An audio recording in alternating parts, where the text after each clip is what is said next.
will get into some football. Johnny Mack is in the house. Plenty to get into here on the Sports Bash Live, 97.3 ESPN. The Eagles are kind of quiet right now, although we will talk some Eagles throughout the next couple of weeks, getting ready for the start of training camp. We'll talk to John about some things there.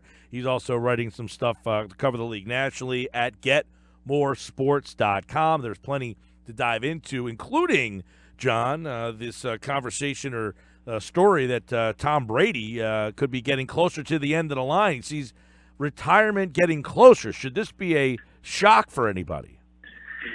Yeah, is that really a story? He's 40 years old. Well, I thought, at one point, didn't he say he wanted to play till he was like 45 or something like that? He did. But even if you take that at face value, and even that's kind of ridiculous, but if you do, he's still a lot closer to the end than he is to the beginning. So that's one of those things where you kind of roll your eyes and say, duh, of course he's close to retirement. But I think the bigger part of it is there's some speculation that he's upset about how things are being run now in New England. So there's at least a little bit of smoke to the fact that maybe Tom and Bill Belichick don't get along like they used to. I don't know if there's any fire yet, but I mean, team's still pretty good. They lost in the Super Bowl, so and Tom threw for 505 yards. So I think there's still some shelf life to that team, especially in that conference, because it seems like all the powerhouses in this league right now are on the NFC side, and the AFC is basically New England and Pittsburgh and maybe Jacksonville. Yeah. He said, quote, "I think about it more now than I used to. I think I'm seeing that there's definitely an end coming sooner rather than later." He was on an interview with Oprah, by the way. Oprah pulls it out of you. Come on, Tom. When are you going to retire? Now, when he says I see an end coming, of course, he's 40. I mean, 10 years is not here. But, I mean, legitimately, is Tom Brady – do we watch a Tom Brady and say, this guy can still play for 5 more years? Well, I saw no evidence of slippage last season. He was the MVP of the league. And again, in the Super Bowl, he killed the Eagles. He tore them apart until Brandon Graham kind of saved things. And if you think about it, that might have been his best Super Bowl from a personal standpoint. One of the great Super Bowls of all time as far as throwing the football. And then add into it, I think people forget how well the Eagles defense was playing coming into that game. They were lights out coming into that game, and they had no answer until Brandon Graham broke through in the fourth quarter. John, when we look at Brady, okay, I think it's unbelievable, like his brilliance of all the wins. But what is it about Brady that we would associate him with greatness? Is it his skill set, or is it the fact that he always wins? Well, I think it's a combination of both. So what is it about his skill set then that's – because I don't think you watch Brady and say, look at this guy's arm, look at this guy's amazing accuracy, look at this guy's pinpoint – you know what I mean? Like, what skill sets does he have that would make him the best of all time? Well, I think it's all of the above. His skill set is very good, and obviously it's not what it once was. I think people look at the fact that he was a 6th-round pick and assume he doesn't have a top-tier skill set, but he does. He earlier in his career, I don't think there was a better quarterback in football who threw the out, which is probably the most difficult pass for any quarterback. And then the accuracy is tremendous. It's always been top 5 throughout his career. So he's got that, and then it's even more so is probably the mental acuity, the mental part of the game, and the fact that here in Philadelphia we look at the Chip Kelly era and say, now that he's gone, you can see he added some things to the game of professional football with his tempo, but really Tom was doing that before Chip got here. He was the one, and he did it in a smarter fashion because he was the one who was capable of speeding up the game and then taking his foot off the gas at will. So the Patriots could throw that tempo at you and then play situational football when they had a 2-touchdown lead in the fourth quarter. And I think he was at the forefront of that, along with Peyton Manning. He was asked in that interview with Oprah, by the way. I think Oprah has done the best job interviewing Tom Brady than anybody, right? I mean, she dove into his relationship with Bill Belichick, and she asked him, is there something going on with you and Coach Belichick? And he said, no. He basically said, I love the guy. I love that he's an incredible coach and a mentor. He's pushed me in a lot of ways, like everything. We don't agree on absolutely everything, but that's relationships. Yeah, I mean, if you think about your own personal relationships with just about everybody, I think the assumption that you're going to get along with everybody 100% of the time, that's just not real life. So some of it's just common sense. But as far as their relationship moving forward, I think the one issue has been his sort of personal fitness consultant. And that has been an issue with the Patriots organization, and more so because of other players trying to get involved with it. They kind of let Tom, because he's a superstar, okay, do what you want as long as you perform. But I think they got upset when some other players started to look into that. He also, John, he explained, this is interesting. I found this to be one of the more interesting things, and this is why I guess you can surmise that the end could be coming maybe sooner than later, is that he didn't have the same feeling after the loss to the Eagles. He said it only took him a couple of weeks to recover, in part because he's a dad now and he's teaching his children other things, so that he didn't have time to really reflect and be let down by the fact that they lost. And I think when that starts to creep in is when you might start to be, when you lose. I'm not saying he loses that competitive edge, but when the loss doesn't stick with you like he said the other ones did, maybe that is your sign. Perhaps. I mean, people do tend to, especially when they have families, they start to look at things differently, and maybe it's not football 365, 24/7. So it's possible, but ultimately, if he retires tomorrow, you're talking about a 40-year-old guy retiring. I mean, he's already had a full career, and arguably, I would argue he's the greatest quarterback of all time. Anyone who would say he's not in the top three just doesn't know a thing about professional football. So he's done everything. So from that standpoint, there's a human nature aspect of it, and the fact that what else do you have to do to prove yourself, other than you're sort of battling your own legacy that you've already accomplished, and how much better can you get? He said he feels uncomfortable being described as the greatest of all time because he's still in it. Yeah, and I think he's always had such respect for Joe Montana as well. But he is the greatest of all time. To do what he's done in this era, and I often talk about it, there's a lot of great teams, a lot of great coaches, a lot of great players. But generally, people look at, I think, the 70s and the 80s as the glory days of the NFL with all these powerful teams. Different era before free agency, not, later in the 80s, but you could get a team together for about 10 consecutive years, like the Steelers, the Terry Bradshaw Steelers. They never had to deal with this constant change that Thomas had to deal with. The first Super Bowl team versus last year's team, they only have two things in common, and that's Tom Brady and Bill Belichick. Yeah. Sports Bash Live, 97.3 ESPN, John McMullen. Now, I saw you writing about this over at GetMoreSports.com, and there's a couple of guys. This kind of has to do with all these veteran players holding out, but you really centered in on Earl Thomas and the Seahawks trying to serve two masters with the minicamp holdouts here, and it's something that I found the story very interesting about where the Seahawks really are in their organization. Yeah, I mean, I think they're done as being a top-tier team in the NFC, and they had a great run. And now it's evident by some of the moves. They realize they have to rebuild or reload, depending on how you want to define it. And I think that's the discussion every GM has, because you're sort of trying to serve two masters. This is not the NBA. You don't have to tear the thing down to build up.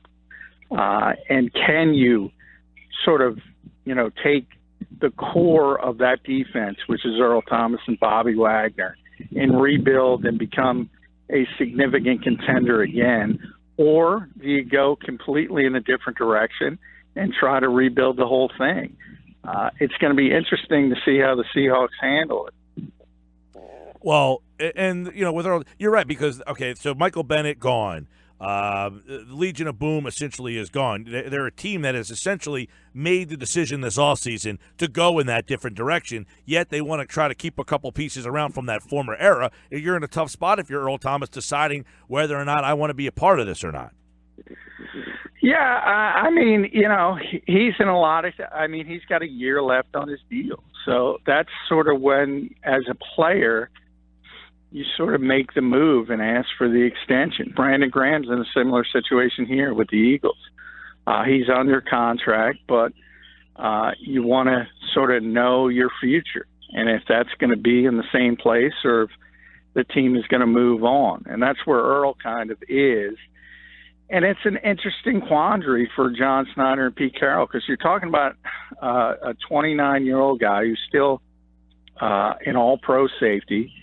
He's going to the Hall of Fame. He's one of the best safeties that's ever lived. But you're right. Michael Bennett's gone. Cliff Avrill's gone. Cam Chancellor's probably not going to play again. Richard Sherman's not going to play again. So do you try to trade him? Do you try to spin it off and go in a different direction, or do you rebuild around Wagner and Thomas? As I said, those are two really good pieces. So I think you can do that, but you also have to put into that thought process how much you have to pay the guy. He wants to be paid like the best safety in the NFL. Right. Yeah, go ahead. That's a tough decision. Yeah, and then you have the whole situation with all these guys, like Aaron Donald. Essentially you've got the best defensive tackle in the league, and then he wants to essentially reestablish, the pay for that position. Like, he wants to kind of, almost blow it all up, and he wants to reset the market for guys who don't play quarterback, because essentially none of them feel like they're getting fair market value. Well, yeah, Aaron's a little different only because he's on his rookie deal. So he's on that, and he's ready to take that jump to a second contract where whatever he gets, he's going to make a ton of money. He's going to be the highest paid defensive tackle. But, he's sort of in the same thing that Le'Veon Bell tries to do. Le'Veon tries to say, look, I'm a running back and a receiver, so I should get this much money because being the top paid running back isn't as valuable as other positions. Same thing with defensive tackle. Being the top paid defensive tackle isn't as good as being the top paid edge rusher. So that's what sort of Aaron Donald is trying to argue. Is like, I'm so good, I'm more valuable than even the best edge rushers. And he's got a pretty good case. Yeah, Donald certainly does. And, he's a guy who held out, he held out, last year too, right? He held out up till basically right before the season started. Yeah, he held out for partial of training camp. And that's the thing. We had this discussion, I think, last week when we talked about NFL contracts and the fact that there's a give and take. In the old days, it used to be rookies, top 5 picks, top 10 picks. Aaron was just out of the top 10. They would get a ton of guaranteed money up front. With the new CBA, it's a shell game now. They kind of gave that money to veteran players that have already proven themselves, as opposed to the rookies who are under the rookie scale for 5 years if you're a first-round pick. And that's where Aaron is. He's going to get his money, just got to wait a little bit longer, where guys like Earl Thomas, Julio Jones, they're already highly paid, but when they signed their extensions, they were the highest paid. And then, as we know, the benchmark keeps going up, and now they feel underpaid. Let's look at some of the at the end of some of these OTAs where these rookie quarterbacks. It's very interesting. It sounds like, anyway, John. What are you hearing with the Jets? Well, the Jets have been raving about Teddy Bridgewater, which I think they've been raving about all three of their guys, but they got a really interesting situation coming up in training camp with those three guys, because people, I think, forget that Bridgewater's there. They got Darnold and they got McCown, and then, oh, by the way, you brought in Bridgewater too. Yeah, and I think early, they don't want to start Sam Darnold week one. So to me, it comes down to, is Teddy going to be healthy enough and be able to get in training camp when the pads are on to give a good – if it's the guy before the injury in Minnesota, he's going to be their starter. I mean, he's a better player than Josh McCown. I find that hard to believe. Considering the injury he had, we'll have to wait and see. But ultimately, I don't think it's going to be a very good football team. And anytime you start losing and all of a sudden it becomes clear you're not going to be a contender, then the pressure starts and you got to get the rookie on the field. So whoever starts early, whether it's Bridgewater or McCown, Sam Darnold's going to be the starter pretty early, I would say, before the second half of the season starts. Okay, what about with Rosen in Arizona? Because it seems like Bradford's in this situation seemingly every year. Yeah, I mean, I think that's more of a legitimate competition. But while I say that, the reality is, even if Sam wins it, he's not going to be healthy. So Josh is going to be on the field. I think that's evident. And depending on how far Sam could go, I just go back to last season. He played his best game as a professional week one against New Orleans. He was unbelievable. And then all of a sudden, next week starts, you start preparation, and he's not able to go. Wasn't hurt in the game. It was just a degenerative issue with his knee. And he was essentially out for the rest of the season. Tried to come back for one game. Couldn't go, couldn't plant. So I just can't believe Sam Bradford's going to be healthy enough. And from that case, you can talk about competition all you want, but ultimately it's going to be Josh Rosen's job. And maybe you have to talk more about Mike Glennon. Yeah, Mike Glennon, we forget, they are another team that have three guys who have two guys that have starting experience in front of a high-drafted rookie, very much similar to the Jets. And there's another team, when you look at the quarterback situation, how about Baltimore with you got Flacco, Robert Griffin III, who obviously won a division and took his team to the playoffs. And then you got a rookie there too with Lamar Jackson. They've got three guys who all are saying like that. Everybody, I'm sure there are three different camps for these teams. Now Flacco probably a little bit stronger, maybe with a Super Bowl than the other situations. But those three teams all have three guys that probably have three pockets of fans pulling for a different guy. Yeah, Baltimore's a little different for a couple reasons. One, it's a decent team, so you would imagine that Joe's going to be able to play at even if it's an average to above average level, he'll have them in the hunt. So there's no desire to make a quick change or a quick hook. And then the second part is Joe's salary. I mean, you just can't pay a backup quarterback $20+ million. That's not how it works. So they're not going to be thinking about a change until they can get out of that deal. And I by the way, I think that's a great situation for Lamar Jackson because he's not going to be forced into doing anything. He's not going to be run onto the field before he's ready. And he'll have a little bit of time to sit and learn, and I think that's a good thing. You also are in the situation with, the Dolphins with Tannehill coming back there, so that should be interesting to see if they go back to him. And you would think that the Dolphins look like the way their offseason went, that they've decided that they're going to go right back to Tannehill. Yeah, they are. I don't know if that necessarily was their plan A, but that's where they are. There was a lot of talk that they would be a sort of a surprise team going for a quarterback in the draft. Didn't work out that way. It's pretty evident that Adam Gase is not completely bought in on Ryan Tannehill, but he's certainly the best of their available options. And they've made a lot of changes, mainly to get more leadership on that team. Ajayi was one of the guys he sort of unprofessionally threw under the bus when they traded him.